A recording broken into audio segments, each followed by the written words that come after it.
एक बार की बात है, एक जवान बौद्ध भिक्षु अपने मन में उठने वाले नकारात्मक विचारों से बहुत परेशान था।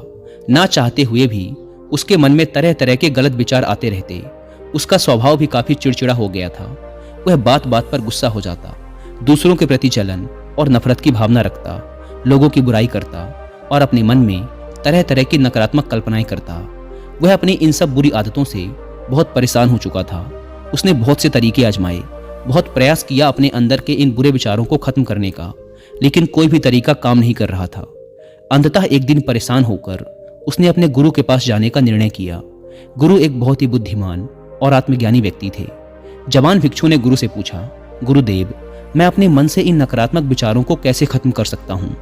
गुरु ने उत्तर देते हुए कहा, नकारात्मक विचार बादलों की तरह होते हैं जो कि साफ आसमान को धुंधला बना देते हैं।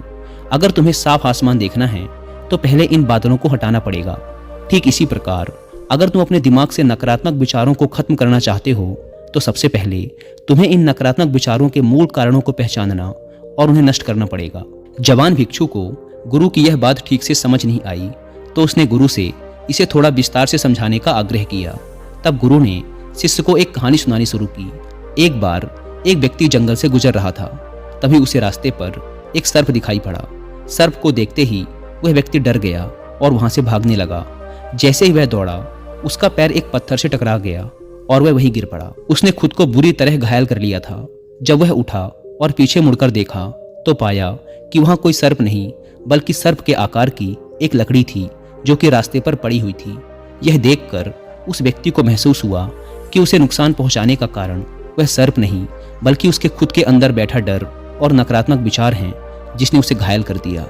कहानी खत्म करते हुए गुरु ने उस जवान भिक्षु से कहा, मन के नकारात्मक विचार इस कहानी के सर्प की भांति हैं जो तुम्हारी परेशानी का मूल कारण नहीं है, बल्कि तुम्हारी समस्या का मूल कारण तुम्हारे अंदर बैठा डर, हीन भावनाएं और अतीत के बुरे अनुभव हैं जो कि नकारात्मक विचार, गुस्सा और द्वेष के रूप में बाहर आते हैं। इसीलिए अगर तुम्हें अपने मन से नकारात्मक विचारों को खत्म करना है तो इसके मूल कारण को पहचान कर उसे नष्ट करना होगा। अब हम इस कहानी को अपने जीवन में कैसे लागू कर सकते हैं, इसके लिए कुछ प्रैक्टिकल टिप्स हैं। पहला, माइंडफुलनेस यानी जागरूकता का अभ्यास करो। अपने विचारों और भावनाओं के प्रति जागरूक रहो। देखो कि आपके भीतर क्या चल रहा है, आप अपने आसपास की घटनाओं पर क्या प्रतिक्रिया देते हैं। साथ ही मन में उठने वाले हर नकारात्मक विचार के कारण का पता लगाने का प्रयास करो। दूसरा, अपने अतीत की बुरी यादों, बुरी घटनाओं और बुरे अनुभवों को स्वीकार करो और खुद को व दूसरों को माफ कर दो। तीसरा, आभारी रहो। अपने जीवन के सकारात्मक पक्ष पर अपना ध्यान केंद्रित करो और आपके पास जो कुछ भी है उसके लिए इस ब्रह्मांड का आभार व्यक्त करो। आभार व्यक्त करना हमारे नजरिए को सकारात्मक बनाता है और हमारे अंदर से नकारात्मक भावनाओं को खत्म करता है। चौथा, दयालु बनो, खुद के प्रति भी और दूसरों के प्रति भी, क्योंकि नकारात्मक विचार अक्सर अंदर ही अंदर खुद की बुराई और तुलना करने से पैदा होते हैं। अपने अंदर दया भावना रखकर हम ज़्यादा सकारात्मक और संतुष्ट जीवन जी सकते हैं। संक्षिप्त में ये कहानी हमें सिखाती है कि नकारात्मक विचार हमारी परेशानी का मूल कारण नहीं है। असल समस्या तो हमारे भीतर गहराई में छुपी हुई है।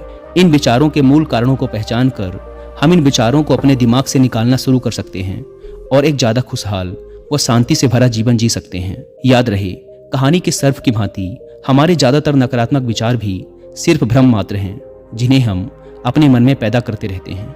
दोस्तों,